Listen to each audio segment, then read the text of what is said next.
वाल्मिक 28 डिसेंबर पर्यंत पुण्यामध्ये होता असं क्षीरसागर यांनी म्हटलेलं आहे। वाल्मिकचं सीसीटीव्ही काढा असंही त्यांनी मागणी करताना म्हटलेलं आहे। वाल्मिक 28 डिसेंबर पर्यंत पुण्यामध्ये होता।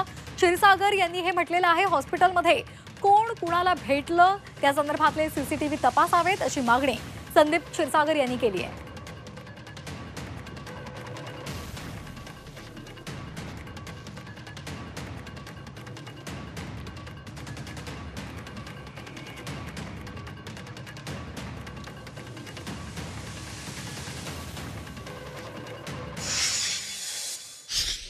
तारखेला मला पूर्णपणे माहिती की जेव्हा हे मोर्चा निघाल्यानंतर 28 तारखेला काहीतरी रात्री त्यांनी तिथून डिस्चार्ज घेतलाय।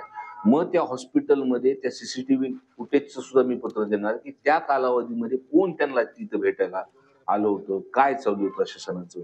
आणि माझी पूर्णपणे मागणी की हा तपास फास्ट ट्रॅक वरती घेतलेला आहे। सरकारने सुद्धा ह्याच्यावरती दखल घेतलेली आहे। पण पालकमंत्री धनंजय मुंडे साहेब जे काय कालावधीमध्ये बीड जिल्ह्यामध्ये असताना प्रशासनामध्ये काही अधिकारी बदलले होते, तिथं घेतले होते आणि तिथं कुठंतरी मागं पुढं होतंय असं मला वाटतं। पण आमची नैतिकता त्यांनी दाखवा, त्यांनी हा तपास तर त्यांनी राजीनामा द्यावा